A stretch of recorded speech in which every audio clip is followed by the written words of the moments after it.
Hola, ¿qué tal? Bienvenidos a este video de métodos numéricos, donde vamos a seguir estudiando las ecuaciones diferenciales ordinarias. Y aquí las vamos a estudiar con la resolución por el método de Euler y el método de Runge-Kutta. Si no lo hiciste, te aconsejo ver primero el video sobre el método de Taylor, porque este método de Euler y de Runge-Kutta son unas mejoras al método de Taylor. Vamos a retomar el ejemplo que usamos en el método de Taylor y vamos a ver cómo se construye y por qué se construye el método de Runge-Kutta. Recordamos que en este ejemplo que estamos tratando estamos estudiando la velocidad de un paracaidista. Se puede establecer la ecuación dinámica que caracteriza esta velocidad, donde vemos una ecuación diferencial ordinaria, es decir, una ecuación que relaciona una variable dependiente con su derivada. De esta ecuación conocemos una solución exacta que vamos a poder usar para comparar nuestra resolución numérica y ver qué tan buena es esta resolución. La gráfica que vemos aquí representa la velocidad exacta, analítica, de nuestro paracaidista con el tiempo t. En el método de Taylor, como en todos los métodos iterativos que vamos a ver, se empieza con una condición inicial, en este caso el valor de la velocidad a t igual a 0. A partir de este valor inicial, usando la ecuación dinámica y la aproximación de Taylor, se puede construir la velocidad a un segundo tiempo. Por ejemplo, aquí usamos un intervalo de tiempo de 0.25 entre dos iteraciones sucesivas. A partir del valor de la velocidad a 0.25 segundos, otra vez se usa la ecuación dinámica y la aproximación de Taylor y se estima la velocidad en un tercer punto a 0.5 segundos. Podemos notar que en cada paso que tomamos, en cada iteración, gráficamente la flecha que nos permite pasar de un punto al otro corresponde a la tangente en el punto inicial. Por ejemplo, para pasar de 0.5 a 0.75 segundos, la flecha que vemos aquí es la tangente a la curva de la gráfica en 0.5 segundos. De manera interesante, si la gráfica presenta una curvatura importante, el método de Taylor genera más errores, como lo vemos para este quinto paso. Así se construyen, punto por punto, una representación aproximada de la gráfica de la velocidad en función del tiempo. ¿Qué pasa ahora si tomamos un valor de delta t más grande que 0.25? Por ejemplo 0.5 o 1. Aquí vemos gráficamente lo que obtenemos con una delta t de 1. Lo que vemos aquí es muy claro. Tomamos la tangente en el punto 0 y prolongamos esta tangente hasta llegar a la abscisa 1.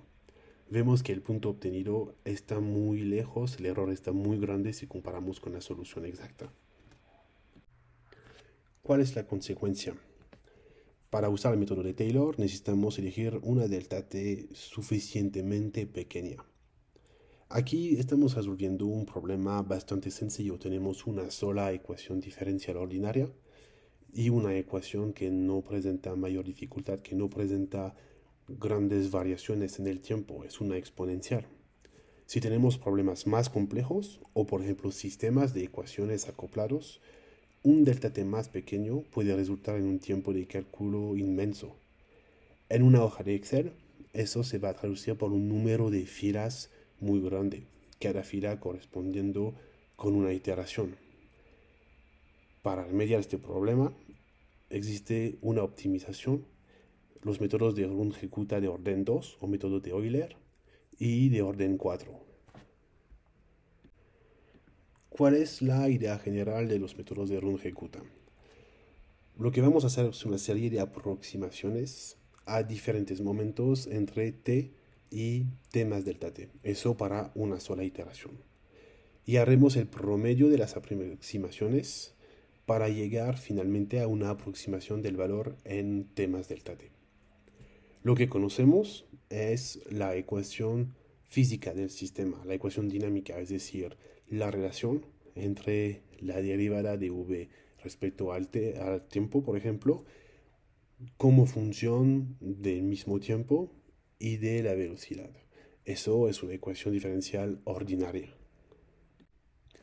Ahora vamos a escribir la velocidad a t más delta t como la velocidad a t más delta t por una suma de términos que vamos a escribir como BI, KI.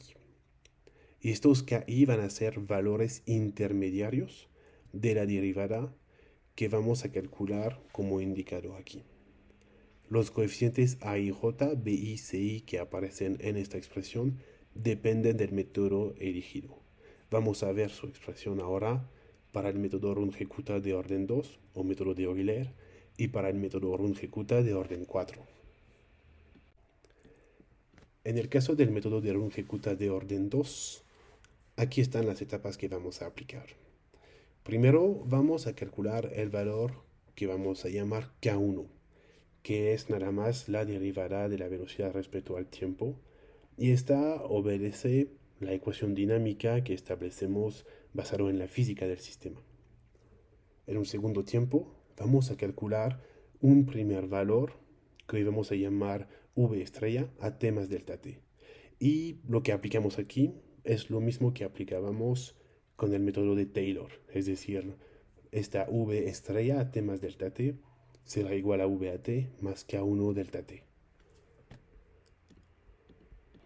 Podemos ver esta etapa como una primera predicción del valor de la velocidad a t más delta t.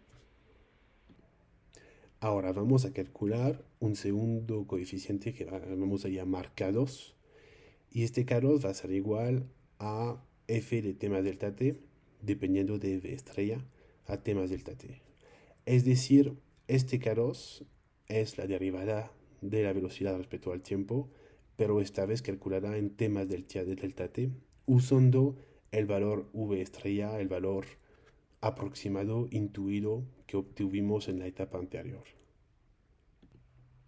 Finalmente, vamos a calcular el valor final de v a t más delta t, haciendo la expresión v de a t más delta t igual a v a t más delta t por 2, K1 más K2. Es decir que la pendiente que vamos a aplicar aquí no será como en el método de Taylor, la pendiente en el valor original de la velocidad, en el tiempo original, sino un promedio del valor intuido y del valor corregido. Vamos a ver gráficamente en el primer paso cómo se puede aplicar este método Runge-Kutta 2. Como para el método de Taylor, tenemos que empezar con una condición inicial, es decir, un valor inicial de la velocidad para el tiempo t igual a 0. Aplicamos una primera vez el método de Taylor y obtenemos un primer valor de la velocidad a delta t, es decir, a 0.5 segundos. Vemos aquí que este valor está muy lejos del valor exacto. Eso significa que aplicando el método de Taylor, que básicamente es esta etapa, tendríamos un error muy importante con este valor de delta t. Podemos encontrar que el valor obtenido para esta velocidad es el valor que tuviéramos si la velocidad inicial fuera de 3 metros por segundo en vez de ser de 0. Eso lo podemos encontrar con la solución exacta. Vamos ahora a encontrar el valor de K2. El valor de K2 es la tangente en esta curva roja que pasa por este punto que obtuvimos en el tiempo 0.5 segundos.